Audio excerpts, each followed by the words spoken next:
اول ما يطلبوا منك انجليزي اعمل نفسك اوفلاين، هما ليه مستعجلين كده؟ ما انا كده كده هتعلم. وتقعد تتفرج على الفرصه وهي بتعدي قدامك سلو موشن وانت بتسقف موبايل. عاوزين سكيلز تقوم تقول هو لازم. هما عاوزين اكسل وانت لسه مش عارف تفتح الكالكوليتر.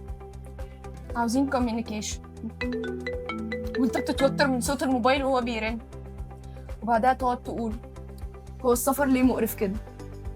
يوم الانترفيو تتفاجئ ان الانجليزي مش بيجي لوحده وتقعد تقول ماي نيم از، هو انا كان اسمي ايه؟ والاتش ار يبتسم وانت تبتسم والفرصه تموت بينكم. وهو كده تضيع السفر بمنتهى الاحترافية. بس لو زهقت من دور الضحية اللي بيندم بعد فوات الأوان، قوم اشتغل على نفسك وتعالى سكسس أكاديمي. كورسات انجلش بجد، محاضرين فاهمين شغلهم، مواعيد ميد نايت للناس اللي فرص السفر بتضيع وهم صاحيين. المرة الجاية انت اللي هتسافر. سكسس أكاديمي، اتأهل انجح.